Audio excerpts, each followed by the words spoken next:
I didn't realize that the iconic vegan doctor, Dr. John McDougall, died last night at 77 years old. He died in his sleep.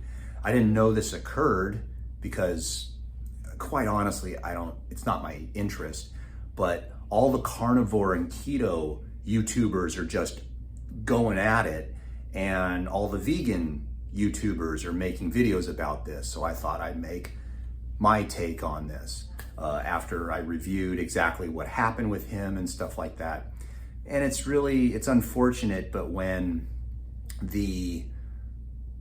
it's almost like when Forrest Gump was running and then suddenly decided, I'm tired now, I think I'll go home. And everybody was like, well, what the hell are we supposed to do now, man? We're following you. You're like the leader. So it turns out that he was a big proponent of a high carbohydrate, high starch diet. You eat vegetables, you eat potatoes, you eat rice, you eat fruits and vegetables, and very little protein, 5% protein, which has got to just make the carnivores just cringe, right? He was a high carb vegan guy, dies at 77, which is, by the way, that's like the average age that people die, males. So not a big surprise, but the reason people are up in arms about this is because we're putting our faith in influencers. We're putting our faith in experts and gurus of health. Meanwhile, most of the very popular carnivore doctors that are on YouTube and they're the influencers, they're only 40 years old, maybe 50 years old, and 50 something years old. Nobody knows what it's going to take to live to be 100. And that seems to be the big challenge, is that we all say, if you follow my diet, you're going to live to be 100. And that's really what they found with the blue zones, is that the people that live to be 100 tend to eat a certain way. And we try to have a cause and effect when it comes to, well, if I want to live to be 100, I'm going to eat their way. But we don't realize the people in the blue zones, for example, they don't know they're living in the blue zones. They're just living at their own residence. They're living in their own countries. One of the blue zones is actually here in California, about an hour east of where I live. And their diet is nothing special, but they have a number of other things in the blue zones that, how do we know the diet is the most important? How do we know if we follow what people do in the blue zones that we will live like in the blue zones? We really don't. We think we do, but one of the things that we really have no control over is that we're all human and we're going to die. If Jordan Peterson dies today, would we say, oh my God, he dies at his ripe old age? You know, not at a ripe old age, but he's a young guy, actually, relatively speaking. He's got a lot of years ahead of him. Well, he only eats meat. That's all he eats, is just steak. That's all he eats. His daughter does the same thing, but his daughter is young and vibrant and just, she's very attractive looking, put it that way. She's got a lot of years ahead of her. So she's got a long road of influence. She could talk about longevity and stuff, but she's young. What does she know?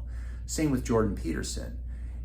But if he died right now, today, of course, all the vegans would be going, you see, he was eating just meat. Who could live a long time eating meat? It's the same thing that's happening now as people are, I watched one video of a carnivore doctor, the big, buff guy, jiu-jitsu guy. And he was saying, well, it's too bad, he looked frail. He probably had sarcopenia, meaning that he's talking about that the guy, John McDougall, didn't have a lot of muscle. And it's too bad he didn't change his ways. And hopefully his wife will turn over to our camp and maybe eat some meat and things like that. And it's kind of unfair, in my opinion. It would be like a bodybuilder saying that me, Adam Story, is a weakling because I don't have a lot of muscle mass. It's because of my diet. Well, No, I'm a weakling because I ride bikes all the time and I paddleboard and I don't spend hours and hours in the gym and I don't do steroids, and I genetically am a small person. The reason I'm not playing in the NBA, aside from, can't say it on the internet, but I'm not 7'2", and I didn't spend my entire childhood playing basketball, and I'm not genetically gifted, and thus I'm not in the NBA. It has nothing to do with my diet.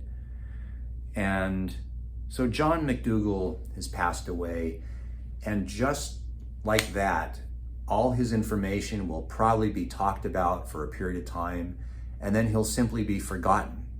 Just like Atkins. Remember the Atkins diet that was essentially, he didn't really call it this, but it was essentially a keto diet, but he named it after himself, because if I could name a diet after myself, I would. The Atkins diet, nobody knows what it is anymore. Nobody even talks about it anymore. We talk about carnivore, keto, ketovore, or we invent names and things. So ultimately, John McDougall, as much as an effort he tried to promote veganism and being healthy, and this is what it takes to be a healthy person, he wasn't big and fat, that's for sure. So Atkins, nobody knows about him anymore, really. Nobody talks about him. We're on to the new front lines, and every diet eventually will have its day. The Mediterranean diet will have its day. The Zone diet will have its day. The Atkins diet, the South Beach diet. Unfortunately, every proponent of every diet is going to die.